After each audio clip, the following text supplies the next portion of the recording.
From Sanvika skin care and chest clinic. ఈ మధ్య కాలంలో చాలా మంది హెయిర్ ఫాల్ గురించి ఓపీడీలో కన్సల్టేషన్స్ ఎక్కువ అయ్యాయి. అండ్ వచ్చిన వాళ్ళలో కూడా చాలా రకాల హెయిర్ ఫాల్ గురించి మిత్స్ అయితే ఉన్నాయండి. సో కొంచెం ఈ వీడియోలో ఈ మిత్స్ గురించి మాట్లాడదాం అనుకున్నాను.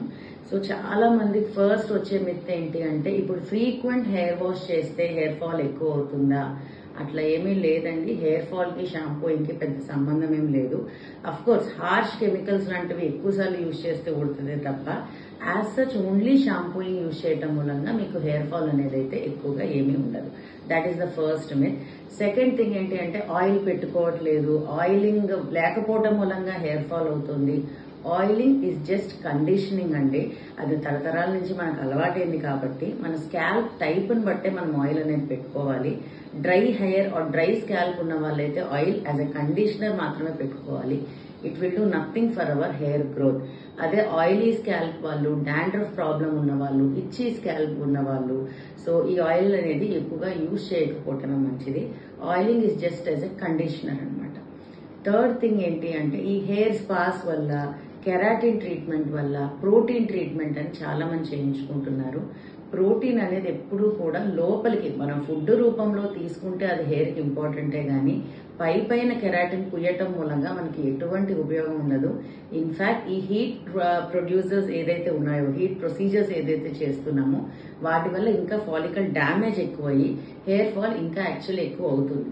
So as a dermatologist we don't recommend any kind of heat procedures, use of straighteners, dryers regularly, and use of all these hair spas and chemicals and hair colors అన్నమాట. And ఇంకో అపోహ ఏంటి అంటే, మనకి ఇప్పుడు గుండు చేపిచ్చేస్తే జుట్టు వచ్చేస్తుంది అని. అది కూడా చాలా పెద్ద అపోహ. ఓకే, పుట్టినప్పుడు లామిగో హెయిర్ అని ఉంటుంది, అది మనం గుండు చేస్తే మామూలు ప్రాపర్ పర్మనెంట్ హెయిర్ అనేది వస్తుంది. అప్పుడు తప్ప నార్మల్ మధ్యలో గుండు చేయించడం మూలంగా హెయిర్ రావటం అనేది కూడా చాలా పెద్ద అపోహ అనమాట.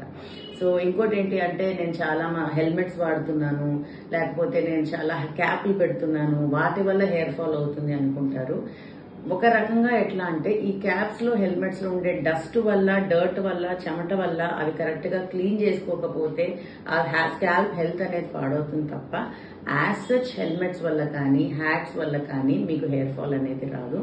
హెయిర్ ఫాల్ అనేది ఎక్స్టర్నల్ ఫ్యాక్టర్స్ కన్నా ఇంటర్నల్ ఫ్యాక్టర్స్ అంటే మన జెనెటిక్స్, మన లైఫ్ స్టైల్, మన స్ట్రెస్ లెవెల్స్, మన ఫుడ్ ఇంటేక్, మన హార్మోన్స్, వీటి మీదే హెయిర్ ఫాల్ అనేది ఎక్కువగా ఆధారపడి ఉంటుంది.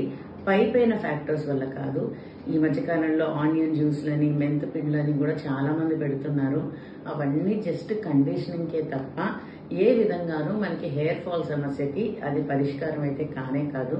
Anything and everything should be from with in. Follicle అనేది లోపల నుంచి మనకి రావాలి. ఫుడ్ సరిగ్గా ప్రోటీన్ ఫుడ్ అనేది తీసుకోండి. ఫ్రూట్స్ అండ్ డ్రై ఫ్రూట్స్ ఎక్కువగా తినండి. ఎగ్స్ ఎక్కువ తినండి. స్ట్రెస్ తగ్గించుకోండి. లేదు ఇవన్నీ చేసినా మీకు హెయిర్ ఫాల్ అవుతుంటే తొందరగా ఒక డర్మటాలజిస్ట్ ని కన్సల్ట్ అవ్వండి. ఎందుకంటే హెయిర్ ఫాల్ అనేది ఎంత తొందరగా మనం కన్సల్ట్ అయ్యి ట్రీట్మెంట్ తీసుకుంటే అంత మంచి రిజల్ట్స్ మనం ఎక్స్పెక్ట్ చేయొచ్చు డిలే చేసేదానికన్నా. సో ఆల్వేస్ రిమెంబర్, ఇవన్నీ మిత్స్. సో ఈ అపోహని నమ్మొద్దు, వీటిని పాటించొద్దు. Please take care of your hair. Thank you.